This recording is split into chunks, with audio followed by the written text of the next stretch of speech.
In between desires. This one is very deep. David was 30 years old, tall, clean-cut, and refined in a way that was impossible to ignore. His low haircut sharpened his jawline, and his body carried the firmness of a man who took care of himself. He wasn't bulky, but every line of his frame spoke of quiet strength.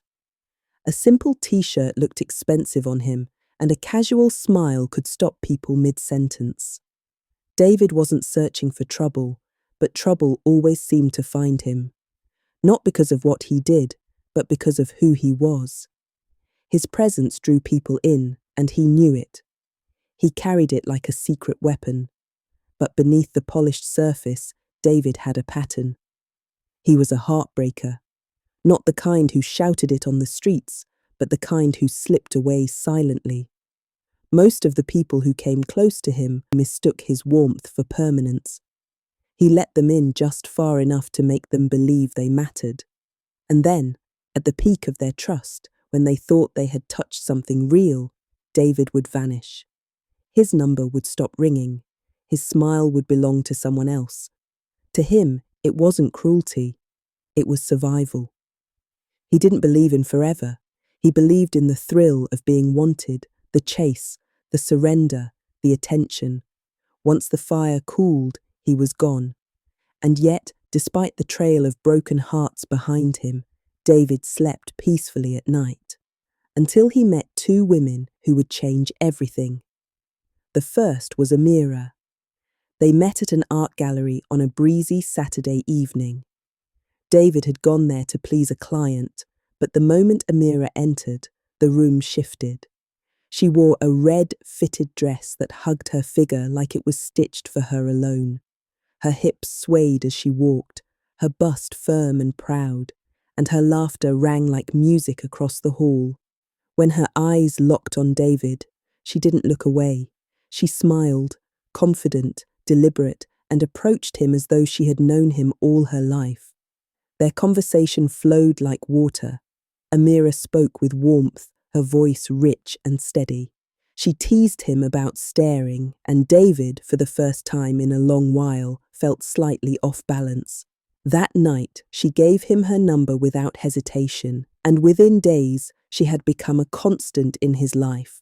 Amira cooked for him, stews rich with spice, rice dishes fragrant with herbs, meals that reminded him of home.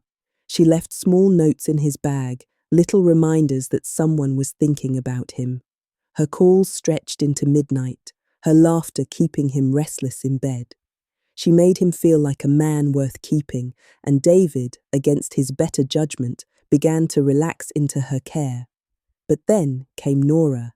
He met her at a birthday party in town. Unlike Amira, she didn't command the room. She sat quietly, watching, smiling at the right moments, but never loud. And yet, there was something magnetic about her. Her eyes glowed with mystery, a teasing spark that made you wonder what she was hiding. David caught her gaze more than once, and each time she didn't look away. Later that evening, they found themselves standing close, the music humming between them. Nora leaned in, brushed her hand lightly against his arm, and whispered a joke. David laughed, but it wasn't the joke that hooked him. It was the closeness, the warmth of her breath, the way she pulled back just before he leaned in, as if daring him to want more. Unlike Amira, Nora never flooded his life. She didn't cook or call endlessly. Instead, she gave him little moments that haunted him. A glance, a smile, a touch. She knew how to leave him craving, and the craving made him chase her harder. David, who once thought he controlled every game, now found himself caught between two women who played him in different ways. Amira with her care, Nora with her mystery. At first he told himself it was harmless.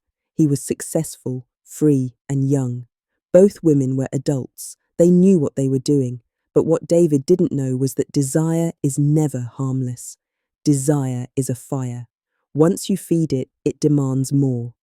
Days turned into weeks, and David built a double life. Afternoons with Amira were filled with sunlight. She would invite him over, place food before him, and rest her head on his shoulder as they talked about nothing and everything.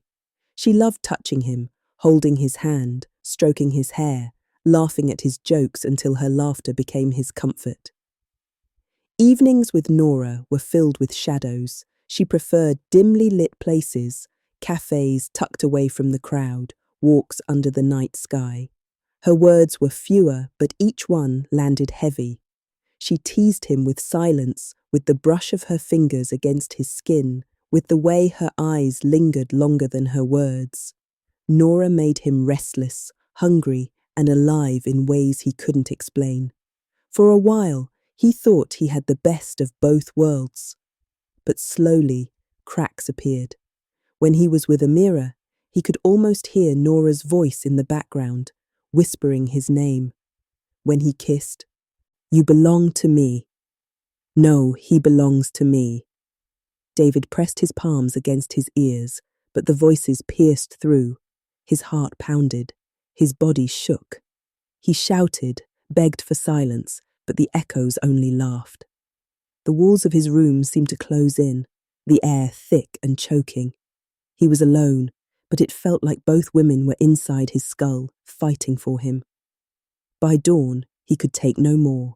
He packed a bag and fled the town, desperate to escape the torment.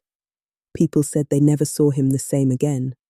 Some claimed he wandered from one healer to another, searching for peace. Others whispered that the voices followed him wherever he went. And the wise said, "Not every smile is love. Not every beauty is safe. Some desires come with shadows, and once they claim you, they do not let go. Be careful what you chase, for not every sweetness is meant for your lips."